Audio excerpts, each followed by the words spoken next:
Hello ladies and gentlemen, once again this is Jeremy Smith.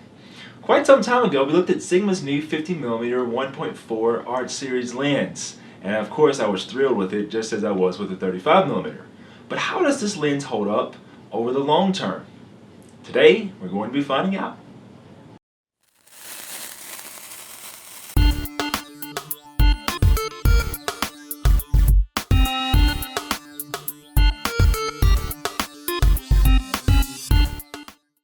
Okay guys, so I'm not going to go over the entire details about this lens again, at least not physically. If you guys haven't checked out my other videos on this lens, whenever I first got my hands on it, I did a review, kind of an initial sort of review talking about the lens. I first tested it on a Canon 5D Mark III, and then at a later date when I got my hands on a Nikon copy, I also tested it on the D800 as well. And anyways, I'll post some links so you guys can check out both of those videos. And that's where I also go over the lens physically. But today I want to talk to you guys a little bit more about my feedback as I've had more time to use this lens and not just sort of an initial look.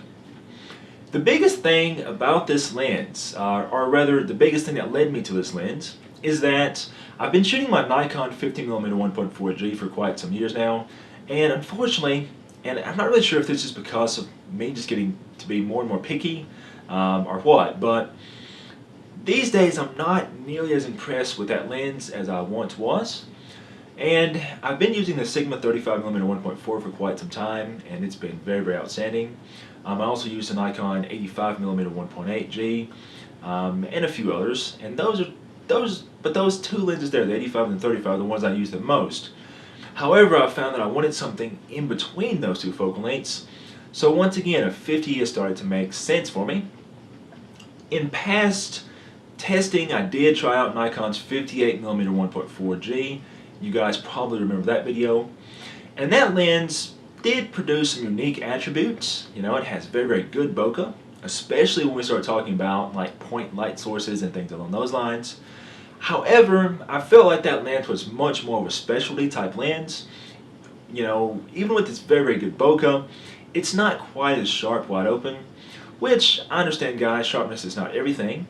And you know, for certain types of shoots, I could certainly see using that lens. And if money were no object, I would definitely add it to my kit. But honestly, I wanted to find something that was the best all around, that gave me the best balance between bokeh and autofocus speed and reliability and sharpness and so forth. And so in that area, I feel like the Sigma 51.4 is a much, much better lens all around. In shooting with this lens on the D800, I noticed that it's a little bit trickier to get the focus nail. And I don't really think it's a difference between the focus systems of the camera so much. You know, a lot of it has to do with the fact that the D800 is a 36 megapixel camera, so any slight bit of out of focus is going to be shown from that particular model.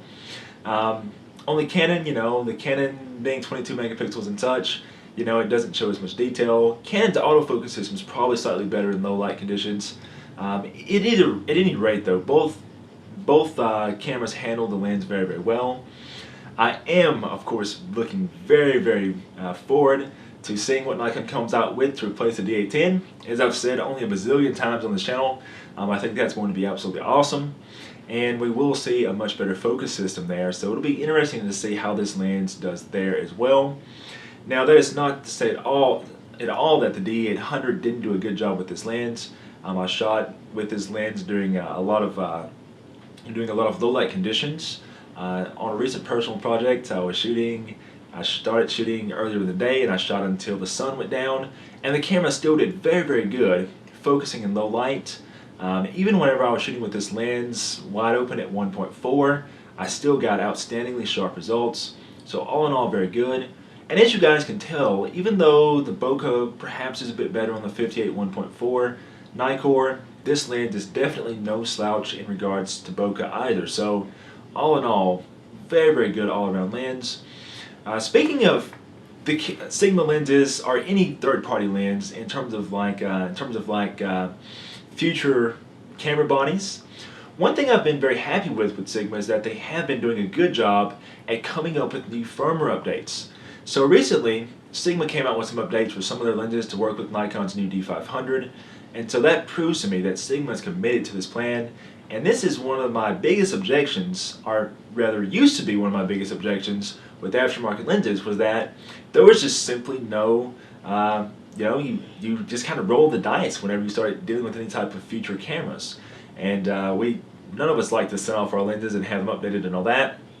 So being able to do that at home on your own with a USB dock, that is a phenomenal decision by Sigma. So really awesome there. If I had to say anything negative about this lens, it would just be the size and the weight.